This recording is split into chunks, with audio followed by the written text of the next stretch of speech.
Hola otra vez, muchas gracias por su visita nuevamente. En esta oportunidad platicaremos sobre cascada de coagulación, indispensable para comprender las pruebas de laboratorio, los tiempos de coagulación. Debido a que no representa la fisiología real del sistema, no podemos hacer una introducción con hemostasia primaria así como lo hicimos en el video de modelo celular.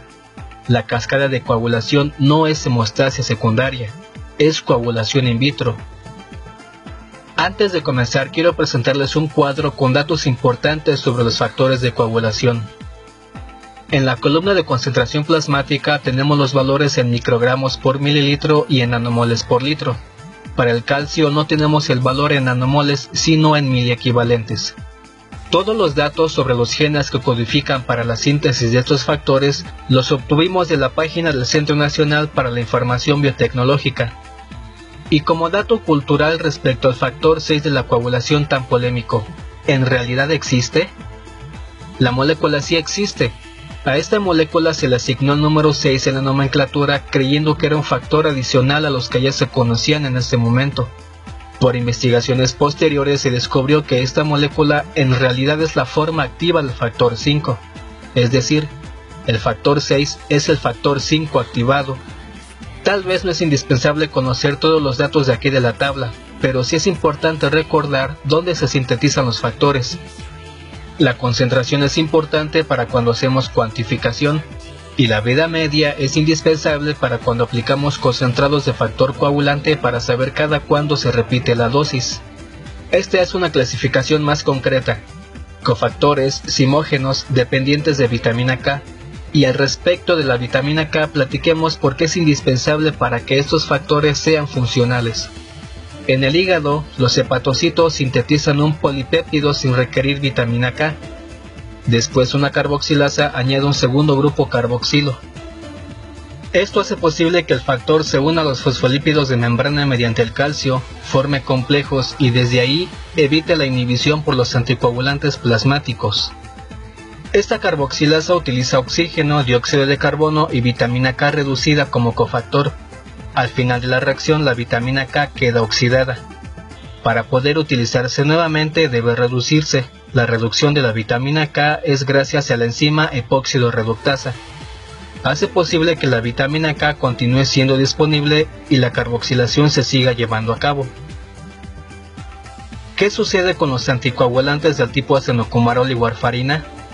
Estos anticoagulantes impiden la reutilización de la vitamina K al bloquear la enzima epóxido reductasa. Al final, estos factores no son funcionales y se les llama proteínas inducidas por ausencia de vitamina K. En otro video platicaremos más a detalle sobre anticoagulantes naturales y farmacéuticos. Por lo pronto es importante recordar el papel de la vitamina K y la función de estos anticoagulantes por ser los que más comúnmente se utilizan. Comprendido esto, ahora sí podemos pasar a cascada de coagulación. La cascada de coagulación es una descripción que explica las reacciones enzimáticas que intervienen en la formación de un coágulo de fibrina en laboratorio. Para esto, la coagulación tiene dos vías de inicio o de activación. Son las vías intrínseca y extrínseca. Ambas tienen un punto en común, la activación del factor 10. Y a partir de este punto comienza la vía común hacia la formación del coágulo de fibrina. Este esquema muestra una síntesis del proceso, y este otro que muestra las reacciones generales, por ser el que más comúnmente se encuentra en libros de texto y en artículos, es el que utilizaremos para explicar cascada de coagulación. Nosotros comenzaremos con la vía extrínseca. A esta vía también se le conoce como vía del factor tisular y comienza así. Una vez que el factor tisular está disponible y tiene contacto con los componentes plasmáticos, de estos el factor 7 de la coagulación se une fuertemente a él y se activa. Ambos forman un complejo enzimático que incluye calcio y fosfolípidos. Este complejo enzimático es el complejo 10-asa. Como su nombre lo dice, actúa sobre el factor 10 y lo activa. Y solo esta parte es vía extrínseca. A partir de la activación del factor 10 comienza la vía común. El factor 10 activado se une a su cofactor, el factor 5 activado, y forman otro complejo que también incluye calcio y fosfolípidos. Este otro complejo se llama complejo protrombinasa. Actúa sobre la protrombina y la activa. La trombina actúa sobre el fibrinógeno y lo activa. Y hasta aquí es la vía común. Así tenemos coagulación iniciada por la vía extrínseca. Pero hay otra vía de inicio, la vía intrínseca, que comienza con el factor 12. El factor 12 activado actúa sobre el factor 11 y lo activa.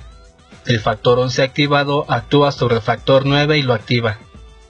El factor 9 activado se une a su cofactor, el factor 8 activado, y forman otro complejo enzimático que también incluye calcio y fosfolípidos. Este otro también es un complejo diezasa, genera factor 10 activado. Y esta parte es la vía intrínseca. Con el factor 10 activado continúa la reacción y finaliza en la formación del coágulo de fibrina. Cada vía se activa con un reactivo de laboratorio diferente. Aquí tenemos el esquema con más color y aquí con los principales sinónimos. Señalemos algunos datos que pueden aprenderse mejor al visualizarlos. Los cofactores son parte de los complejos enzimáticos. El factor tisular, el factor 8 y el factor 5 son cofactores. Estos cofactores se unen a su proteasa y estas proteasas son los dependientes de vitamina K. El factor 7, el factor 9 y el factor 10. La protrombina no forma complejo enzimático, pero también utiliza calcio y fosfolípidos. Algunas dudas frecuentes son: ¿quién activa el factor 12? ¿Quién activa los cofactores 5 y 8? ¿Y dónde están los otros factores que nos comentan en las tablas? Consideremos que, aunque actualmente se retoman algunos conceptos de la cascada de coagulación para explicar la coagulación in vivo, la totalidad de la cascada de coagulación no representa la fisiología real y solo es para el diagnóstico y el laboratorio.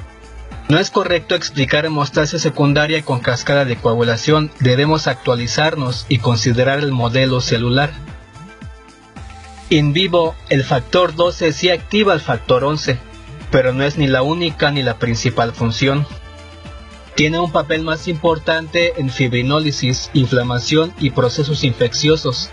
De la misma manera, la precalicreína y el cinenógeno de alto peso molecular no tienen su principal función en la hemostasia. Para iniciar vía intrínseca utilizamos un reactivo que tiene fosfolípidos y un activador. Así activamos el factor 12 para que pueda activar al factor 11 y continuar con toda la reacción. Los cofactores 5 y 8 y el factor 13 son activados por la trombina una vez que se ha generado. Y en las primeras reacciones, cuando no hay trombina activada y no hay factores 5 ni 8, el factor 9 por sí solo puede activar al factor 10 y el factor 10 por sí solo puede generar trombina. Y este es el conocimiento que tenemos sobre la cascada de coagulación. En nuestro primer acercamiento como estudiantes puede ser complicado aprenderse tantos números y tantas reacciones. Es útil en estos casos una mnemotecnia y aquí nosotros compartimos esta. Comenzamos nuevamente por vía extrínseca. El factor 3 más el factor 7 activan al factor 10, 3 más 7, 10.